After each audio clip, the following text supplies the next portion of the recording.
dinosaurs didn't know extinction was coming. They carried on romping and stomping as the sky turned to fire and that meteor took out much of Mexico. In a similar vein, we doubt anyone at Aston Martin has been brave enough to tell the venerable Vanquish that it's living at the far end of an overdraft of borrowed time. This is a car that sits on an architecture that already has been replaced and which is still powered by the gloriously anachronistic naturally aspirated V12 that Aston has been using for nearly 2 decades. But while the new, turbocharged DB11 is an empirically better car by almost any metric you choose to employ, it can't match the exclusivity of Aston's range topper. Buyers who opt for the Vanquish will have to find an extra $80,000 to get a car with less equipment and less power than its supposedly junior sister DB11, which costs only $214,820. But they will find themselves at the pinnacle of Mount Aston. It's impossible not to see the continued appeal of this grandest of Grand Touriers, a car that makes a Bentley Continental GT look like something bought at Sears. Now, the Vanquish has been given a final freshening and the deployment of the S badges that Aston reserves for its ultimate incarnations. The Vanquish S gets more power, although the increase must be well within the margin of variation of the non-SS engine. A fractionally freer flowing intake system aims to sharpen the top end in the 5.9-liter V12 and takes the output rating up 12 horsepower to 580 HP, still 20 horses less than the new twin-turbocharged V12 in the DB11. Strangely, Aston claims a higher, 595 HP output for the engine in European spec, although it says the engine is in the same state of tune and offers no other explanation. Close to screaming. None of this really matters. The Vanquish continues to have a naturally aspirated Aston Martin V12 that is one of the finest engines in the world. It's special from the moment it fires into noisy life with a leonine snarl. Most automakers who still produce V12s tune them to sound soft and creamy, but the Vanquish S's engine is loud and often angry.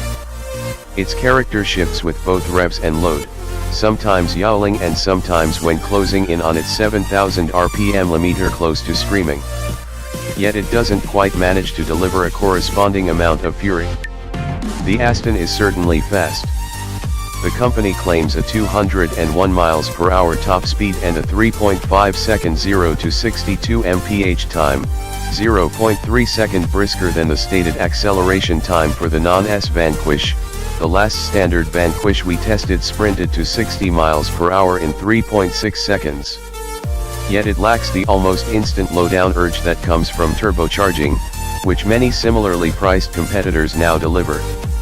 The big engine pulls cleanly at low RPM, but it needs to be worked hard to truly deliver, and Aston claims that power peaks right at the 7,000 RPM red line, 350 RPM higher than in the standard Vanquish.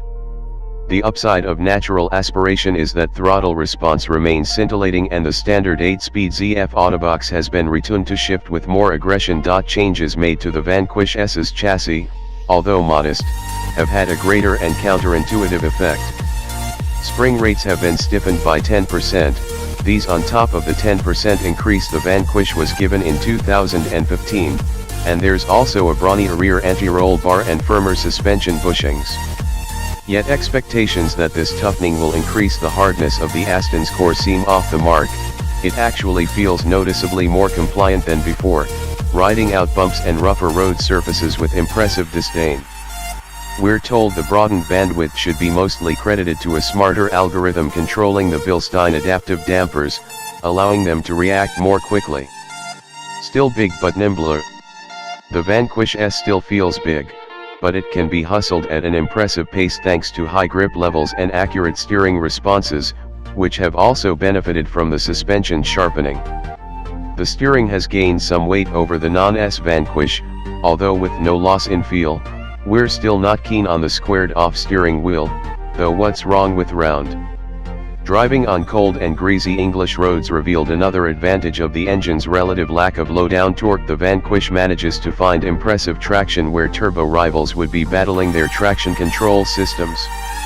Aerodynamic modifications have also reduced front-end lift at speed. Aston says this falls from 146 pounds to 40 when traveling at 150 miles per hour. We had no chance to confirm this. Inside, the hand-finished cabin continues pretty much as before, with beautiful materials and elegant design mostly distracting occupants from the reality that there really isn't very much to play with. Aston's HVH architecture means that plenty of the stuff you'd find on a mainstream car costing a tenth of the sticker on a Vanquish S just isn't there. There's no adaptive cruise, blind spot monitoring, or automated emergency braking. Would James Bond care? Also, the navigation system has been upgraded from the dreadful 2005-ish Volvo system that Aston previously used to something that could be accurately described as half-decent. Trying to quantify the Vanquish S by rational criteria is an exercise doomed to failure. It is more expensive than the DB11 but is also much less spacious, slower, and with much less equipment. Offered in the coupe form we drove, $297,775, and also as a convertible Volante, $315,775, that we haven't experienced yet. It's due in dealerships come April. It is still hugely desirable and the car perhaps sticks closest to the values that made Aston great. We will miss it when it departs, but the grand old dame is going out in style.